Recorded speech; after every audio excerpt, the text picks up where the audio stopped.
Welcome to the क्लासोनॉमिक्स। आज हम इस वीडियो में देखने वाले हैं हमारा पॉलिटिकल साइंस का चैप्टर दो ध्रुवीयता का अंत। इसके ये कुछ लास्ट टॉपिक्स हैं जो हम इस वीडियो में कवर करने वाले हैं। इसके पहले हमने दो पार्ट और बना दिए थे। अगर आपने वो तक नहीं देखे हैं तो पहले पार्ट 1 और पार्ट 2 देख लीजिए ताकि आप इस वीडियो को अच्छे से समझ सकें। बिना टाइम वेस्ट के हम लोग शुरू करते हैं। हमारा टॉपिक है संघर्ष और तनाव। आपकी बुक के अंदर ये अंतिम टॉपिकों में से एक है। ठीक है, सेकेंड लास्ट टॉपिक है ये।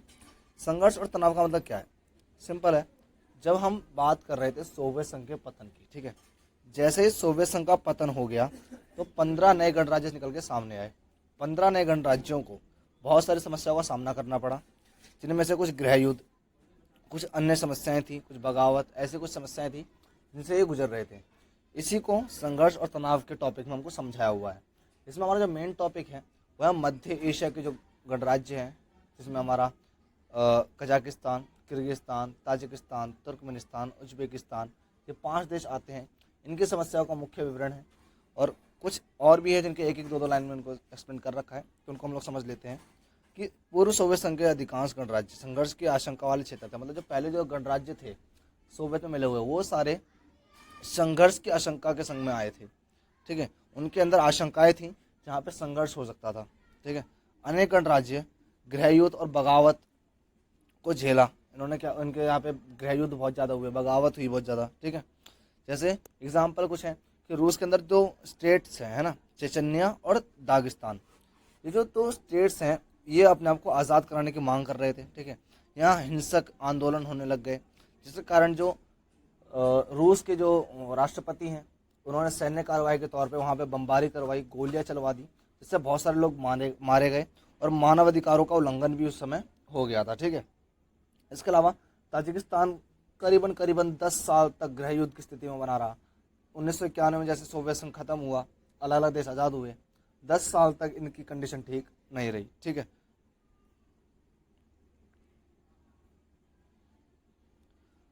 ताजिकिस्तान जब से ये आज़ाद हुआ लगभग 10 साल तक ये अपनी गृह युद्ध की कंडीशन को झेलता रहा।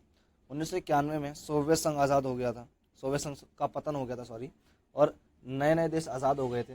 इनके आज़ाद होने के बाद में ये 10 साल तक अपने यहाँ पे गृह युद्ध की चपेट में रहा। कौन? ताजिकिस्तान। सन 2001 तक इसके यहाँ पे गृह युद्ध चलते रहे। ठीक है, फिर आता हमारा अजरबैजान का प्रांत नगर।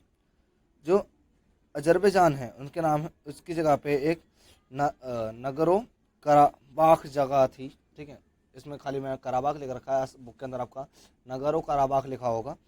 उसके अंदर क्या हुआ, कुछ स्थानीय अर्मेनियाई रहते थे।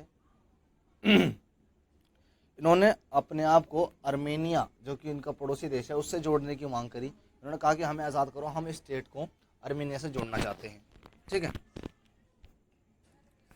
अब आता हमारा मेन टॉपिक इसी टॉपिक का, जिसको मैंने एक अलग हेडलाइन से दिखा रखा है, मध्य एशियाई गणराज्य, क्योंकि इनके बीच में इसी के बारे में ज़्यादातर बता रखा है। मध्य एशियाई गणराज्य हमारा कजाकिस्तान, किर्गिस्तान, ताजिकिस्तान, तुर्कमेनिस्तान और उज्बेकिस्तान, ये 5 गणराज्यों को हम मध्य एशियाई गणराज्य कहते हैं। इनको यहाँ क्या प्रॉब्लम थी, अगर इसको मैं नॉर्मली समराइज करके बताऊँ तो इनके पास बहुत सारे प्राकृतिक संसाधन थे जिनसे अपना ये लाभ प्राप्त करते थे और अपना जीवन यापन कर रहे थे। लेकिन इन खनिजों के कारण इनके ऊपर बहुत से देशों की नज़र थी। ठीक है, इनको एक जंग का अखाड़ा बना लिया गया, बहुत सारे देश यहाँ पे आके लड़े। इनकी स्थिति का फ़ायदा भी उठाया गया कि इनकी पोजीशन जो है एशिया के अंदर बहुत खास पोजीशनों में से एक है, तो अमेरिका उस पोजीशन का ही फ़ायदा उठाना चाहता था। इसकी वजह से इन देशों को बहुत ज़्यादा संघर्ष का सामना करना पड़ा। क्या हुआ, मध्य एशियाई गणराज्य में हाइड्रोकार्बनिक यानी कि पेट्रोलियम संसाधन विशाल है, इनके पास पेट्रोलियम बहुत है, खनिज संसाधन बहुत ज़्यादा है ना। इसके कारण बाहरी ताकतों और तेल कंपनी आपस में प्रतिस्पर्धा में आ गई। जो बाहर की जो कंपनियां हैं, है ना, बहुत बड़ी बड़ी जो कंपनियां हैं तेल शोधन की, और अलग अलग जो बाहरी ताकतें हैं, वो इन देशों में आकर के प्रतिस्पर्धा करने लगी।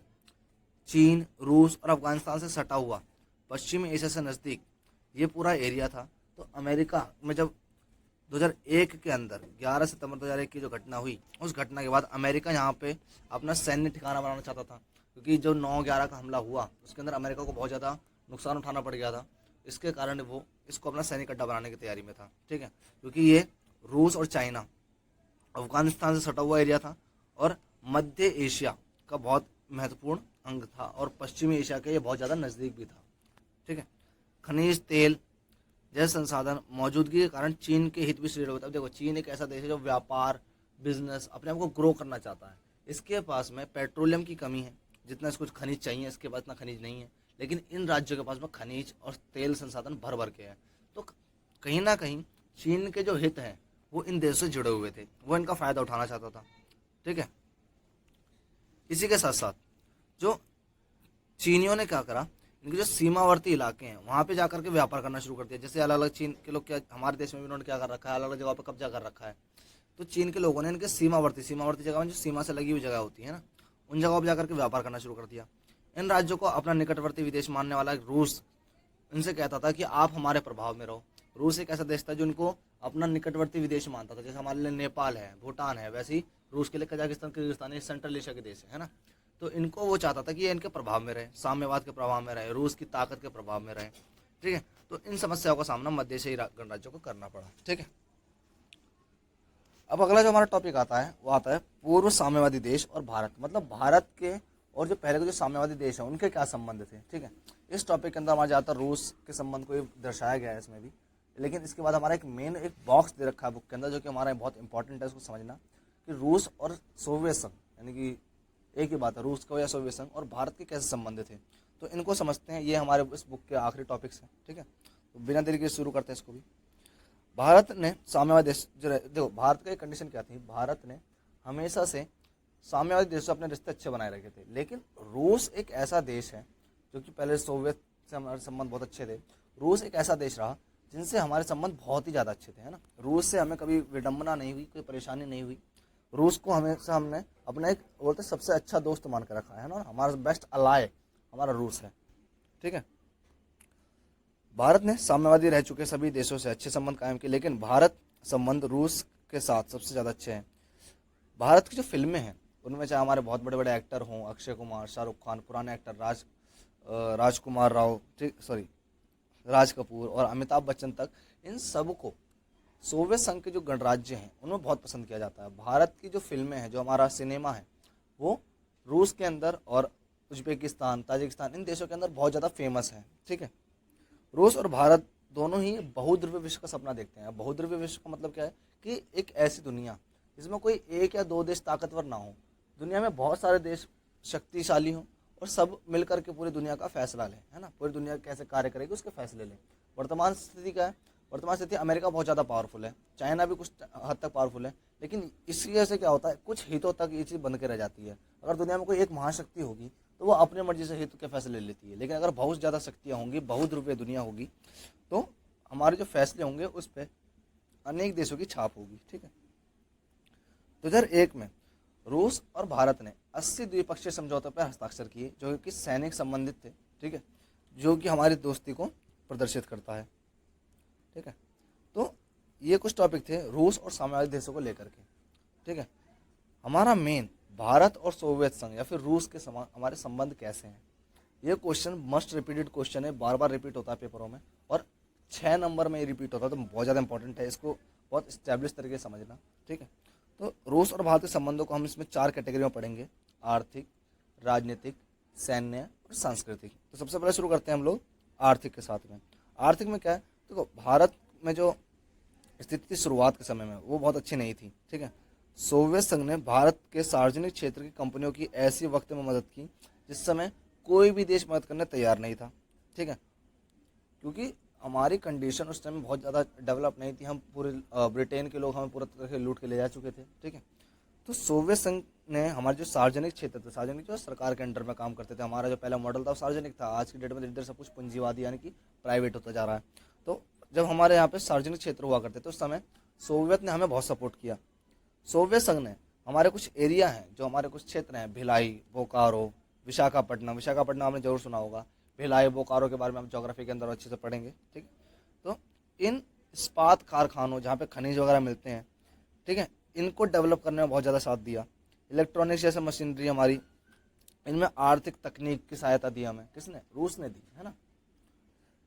भारत में जब विदेशी मुद्रा की कमी आई तो सोवियत संघ ने हमारे संग जो व्यापार है उसमें रुपए का सहारा लिया। ठीक है, रुपए से हमने व्यापार किया ताकि हमारी विदेशी मुद्रा हमारे बीच में एक अड़चन बन के ना रह जाए। वर्तमान समय में अधिकतर व्यापार अमेरिकन डॉलर से होता है, उसको ध्यान में ना लेकर के इन्होंने रुपये का इस्तेमाल करके पूरे विश्व में हमने क्या करा, व्यापार किया। ठीक है, अब आते हैं राजनीति के मामले में। राजनीति में सबसे अगर ऊपर एक मुद्दा आता है हमारा, तो कश्मीर मुद्दा आता है। और जब भी कश्मीर मुद्दे की बात आती है, सोवियत संघ ने या फिर रूस ने हमेशा हमारा साथ दिया है। एक फैक्ट है कि जब वीटो पावर का इस्तेमाल करने की बात आती है, तो 100वें नंबर पर जब वीटो पावर इस्तेमाल की गई, तो वो वीटो पावर कश्मीर मुद्दे के लिए रूस ने इस्तेमाल की थी। मतलब रूस की जो 100वीं वीटो पावर इस्तेमाल की गई, 100वीं बार उसने वीटो पावर का इस्तेमाल किया, वो भी कश्मीर के लिए किया था। तो हमेशा सोवियत या फिर रूस ने हमारा कश्मीर मुद्दे में हमेशा साथ दिया है, क्योंकि कश्मीर मुद्दा एक बहुत अहम मुद्दा है भारत के लिए। ठीक है, साथ ही साथ सोवियत संघ ने हमारी ऐसे ऐसे दिनों में सहायता की जब कोई सहायता करने तैयार नहीं था। उदाहरण के लिए इसमें 1971 की लड़ाई ली गई है। 1971 हमारे सामने अनेक देश खड़े थे, जिसमें ब्रिटेन था। ठीक है, ब्रिटेन के साथ साथ हमारे इंग्लैंड, ब्रिटेन की बात है, हमारा अमेरिका हो गया, पाकिस्तान हो गया, चाइना, बहुत बड़े बड़े देश हमारे अगेंस्ट में थे।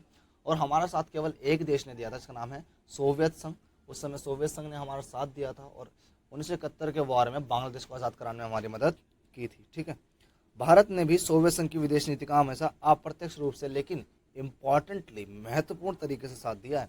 अभी आप वर्तमान स्थिति में भी देखें तो भारत प्रत्यक्ष रूप से अभी रशिया के सपोर्ट में नहीं है, लेकिन अप्रत्यक्ष रूप से भारत ने रशिया को बहुत ज़्यादा मदद प्रदान की है। ठीक है, तो ये कुछ राजनीतिक मुद्दे हैं। इसके अलावा कुछ सैन्य संबंधित मतलब भारत को सोवियत संघ ने बहुत ज़्यादा क्या दिया है, सैन्य साजो सामान दिया है ना। हमारे जो सबसे ज़्यादा हथियार जो आते हैं वो हमारे सोवियत संघ से ही आते हैं। सोवियत संघ हमें या फिर रूस हमें क्या करता है, सैनिक साजो सामान, या जैसे हमारा अभी हाल में आपने सुना होगा S-400 की डील कंफर्म हुई थी पिछले साल। और भी अनेक प्रकार के जो हथियार हैं वो हम सोवियत संघ से मंगाते हैं। हमारी सेना में जो आधे से ज़्यादा उपकरण हैं वो सोवियत और रशिया द्वारा ही दिए गए हैं। सोवियत संघ ने भारत के साथ कई समझौते किए हैं। ठीक है, जैसे हमने अभी 2 मिनट पहले देखा है ना, 80 द्विपक्षीय समझौते किए हैं जो कि सैन्य स्तर पर है। ठीक है, अगर हम संस्कृति की बात करें तो हिंदी फिल्में और हमारी जो भारतीय संस्कृति है वो रूस के अंदर बहुत ज़्यादा लोकप्रिय है। ठीक है, रूस के अंदर ये जो संस्कृति है इसको बहुत ज़्यादा माना जाता है। हमारी फिल्में, जैसे हमने 2 मिनट पहले बात की, अमिताभ बच्चन, ठीक है, ऐसे हमारे जो इंडियन एक्टर्स हैं वो रूस के अंदर बहुत ज़्यादा क्या है, प्रसिद्ध हैं। ठीक है, रूस के अंदर आप ये नॉर्मल हमारे हिंदी में जो गाने बनाए जाते हैं उनको ट्रांसलेशन वर्जन आप बहुत आसानी से सुन सकते हैं वहाँ जाकर के। वहाँ पे कोई बड़ी बात नहीं है कि यहाँ पे इंडिया के गाने बजाए जा रहे हैं, है ना, तो ये आम बात है वहाँ पे। साथ ही साथ आपने अगर नॉर्मल अभी स्टेटस वगैरह देखते हो तो आपने देखा होगा बहुत सारे जो हमारे देश के जो धर्म को मानने वाले लोग हैं, जो हमारा सनातन धर्म है देश का नहीं है वैसे, कुछ हमारे जो प्रमुख धर्मों में से एक है। ठीक है, जिसमें कृष्ण जी को बहुत ज़्यादा माना जाता है, तो वहाँ हिंदू धर्म को बहुत ज़्यादा लोग अपनाने लगे हैं। रशिया के अंदर बहुत सारे लोग कृष्ण जी को, शिव जी को, इन सबको बहुत ज़्यादा मानने लगे हैं। वहाँ पे अचानक से हिंदू धर्म का क्रेज़ बढ़ने लगा है, तो वो भी आपने देखा होगा। ये हमारी संस्कृति का प्रभाव है जो कि रशिया के ऊपर है। ठीक है, और ये हमारे संबंधों को उजागर करता है। ठीक है, तो आशा करता हूँ आपको ये चीज़ समझ में आई होगी। ये आपका चैप्टर बुक के अकॉर्डिंग ख़त्म हो गया है, लेकिन अभी भी ये चैप्टर जो है इसके एक टॉपिक बाकी है जो कि आपका एक एडिट टॉपिक है, आपको बुक के अंदर नहीं मिलेगा, वो अलग से आपको पढ़ना पड़ेगा, जो कि कल या फिर मैं परसों इस चैनल पर अपलोड कर दूंगा। इसका नाम है अरब स्प्रिंग, ठीक है, या फिर अरब क्रांति। ये एक क्रांति है जो कि ट्यूनीशिया के देश में हुई थी। इसको हमें स्टडी करना है क्योंकि 12th क्लास में आपको ये एडिट टॉपिक के रूप में दिया हुआ और इससे आपके क्वेश्चन आने वाले हैं। अगर आपको अभी सिलेबस क्लियर नहीं है कि आपके टॉपिक कौन कौन से आ रहे हैं, तो इस चैनल पर उसकी वीडियो डली हुई है, आप चाहे तो जा करके देख सकते हैं। बाकी हम मिलते हैं अपने नेक्स्ट वीडियो में, जब तक के लिए जय हिंद।